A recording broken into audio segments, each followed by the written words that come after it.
जम्मू कश्मीर में 42 सीटें लड़कर के सबसे बड़ी पार्टी बनने वाली नेशनल कॉन्फ्रेंस अब जल्द ही कांग्रेस के साथ सरकार का गठन जम्मू कश्मीर में करेगी। इसी बीच उमर अब्दुल्ला ने हरियाणा में कांग्रेस की हार, अनुच्छेद 370 समेत कई मुद्दों पर बड़े स्टेटमेंट्स दिए। इसके अलावा उमर अब्दुल्ला ने प्रधानमंत्री मोदी की भी तारीफ की। जम्मू कश्मीर सरकार का केंद्र सरकार के साथ कैसा संबंध रहेगा, जब इसे लेकर के उमर अब्दुल्ला से सवाल पूछा गया तो उन्होंने इसका भी जवाब दिया। उमर अब्दुल्ला ने कहा कि रिश्ते एक तरफ से नहीं बनते हैं, कोशिश यही की जाएगी कि एक अच्छा माहौल बने। ये नहीं कह सकते कि हम अचानक बीजेपी की सियासत को पसंद करने लगेंगे या वो हमारे तरीकों को अपना लेंगे। बीजेपी और नेशनल कॉन्फ्रेंस में टक्कर तो रहेगी ही, लेकिन कोशिश रहेगी कि माहौल ठीक बना रहे और दोनों सरकारें मिलकर के जम्मू कश्मीर के भले के लिए काम करें। कि नई दिल्ली के साथ एक तालमेल तो बनाना ज़रूरी है। हमारे मुतालबे बहुत हैं, मुश्किलात बहुत हैं और दिल्ली के साथ झगड़ा करके ये मुतालबे, ये मुश्किलात हल नहीं होंगे। ऐसी बात नहीं है कि हम बीजेपी की सियासत को कबूल करेंगे या बीजेपी हमारी सियासत कबूल करेगी। बीजेपी के साथ तो हमारा टकराव रहेगा, लेकिन मरकज़ के साथ टक्कर करना ये हमारी कोई मजबूरी नहीं है। घाटी में एनसी ने कांग्रेस से जिस उम्मीद के साथ सीट शेयरिंग की, उस पर कांग्रेस खरी नहीं उतर पाई। जम्मू में कांग्रेस केवल एक सीट जीत सकी है, वहीं कश्मीर में 5 सीटें लाई गई हैं और इस पर उमर अब्दुल्ला ने कांग्रेस को नसीहत दे डाली। जम्मू कश्मीर में नेशनल कॉन्फ्रेंस की जीत के बाद आर्टिकल 370 का मुद्दा एक बार फिर से सुर्खियों में है। जम्मू कश्मीर में संपन्न हुए विधानसभा चुनाव में नेशनल कॉन्फ्रेंस ने शानदार जीत दर्ज करते हुए अपने दम पर बहुमत के आंकड़े को पार किया। पूर्व मुख्यमंत्री उमर अब्दुल्ला एक बार फिर से मुख्यमंत्री पद की शपथ लेने वाले हैं। श्रीनगर में पत्रकारों से बातचीत करते हुए अब्दुल्ला ने कहा कि हमारे राजनीतिक रुख में कोई बदलाव नहीं आया। हम कभी भी आर्टिकल 370 के मुद्दे पर चुप नहीं रहे हैं और ना ही रहेंगे।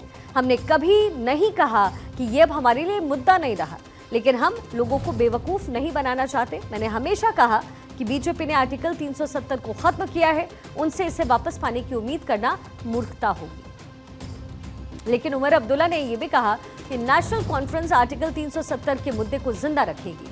अभी इसे वापस पाने की उम्मीद करना मूर्खता होगी, लेकिन हमें उम्मीद है कि एक दिन सरकार बदलेगी, प्रधानमंत्री बदलेंगे और एक ऐसी सरकार आएगी जिससे हम इस मुद्दे पर बातचीत कर सकेंगे।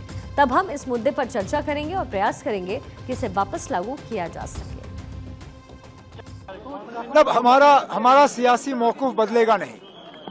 हमने कभी ये नहीं कहा कि हम 370 पे खामोश रहेंगे या 370 हमारे लिए अब मुद्दा रहा नहीं, लेकिन हम लोगों को बेवकूफ़ बनाने के लिए भी तैयार नहीं है। मैंने बार बार आप लोगों से कहा है, इस इलेक्शन से पहले भी, कि उन लोगों से उम्मीद करना जिन लोगों ने 370 हमसे लिया कि हम उन्हीं से वापस हासिल करेंगे, वो बेवकूफ़ी है।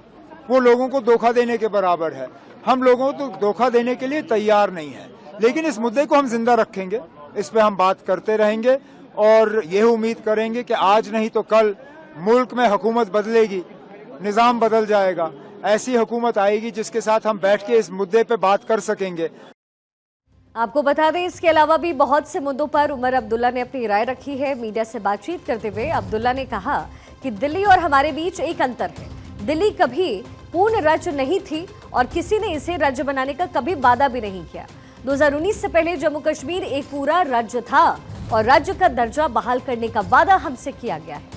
प्रधानमंत्री नरेंद्र मोदी, केंद्रीय गृह मंत्री अमित शाह समेत बीजेपी के कई सीनियर नेताओं ने इसका वादा किया है और बार बार कहा कि जम्मू कश्मीर में 3 कदम उठाए जाएंगे: परिसीमन, चुनाव और फिर राज्य का दर्जा। परिसीमन और चुनाव हो चुके हैं, अब राज्य का दर्जा बाकी है। यहाँ सरकार बनने के बाद मुझे उम्मीद है कि कैबिनेट का पहला फैसला राज्य का दर्जा देने का प्रस्ताव पारित करना होगा और प्रस्ताव प्रधानमंत्री मोदी को भेजा जाएगा।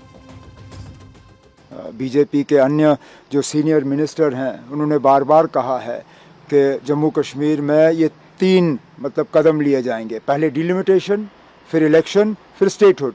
अब डिलिमिटेशन भी हो गया, इलेक्शन भी हो गए, अब स्टेटहुड रह गया है।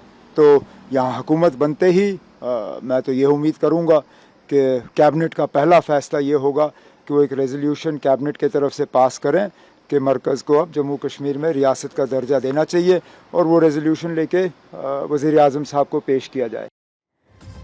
जम्मू कश्मीर विधानसभा में 5 मनोनीत विधायकों पर उमर अब्दुल्ला ने कहा है कि मैं उन्हें सुझाव दूंगा कि वो ऐसा ना करें। इन 5 को मनोनीत करने से सरकार नहीं बदलेगी तो इसका क्या फायदा होगा? आप अनावश्यक रूप से विपक्ष में बैठने के लिए 5 लोगों को मनोनीत करेंगे। लड़ाई होगी क्योंकि हमें फिर से सुप्रीम कोर्ट जाना होगा और इसके खिलाफ अपील करनी होगी। सरकार बनने दें, उन्हें सुझाव देने दें और उसके आधार पर एलजी को मनोनीत करना चाहिए। ये 5 विधायक कोई बदलाव नहीं ला पाएंगे।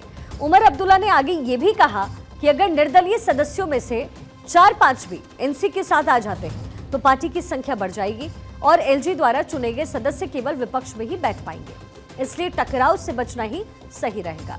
नेशनल कॉन्फ्रेंस और कांग्रेस गठबंधन की चुनावी जीत के बाद अब्दुल्ला ने यह भी कहा है कि मैं जम्मू कश्मीर के मतदाताओं का बहुत आभारी हूं कि उन्होंने अपने वोट का इस्तेमाल किया और अब हमारी जिम्मेदारी शुरू होती है। मतदाताओं ने अपना कर्तव्य निभाया है, अब हमारा कर्तव्य है कि हम काम करें और मतदाताओं की उम्मीदों पर खरा उतरें।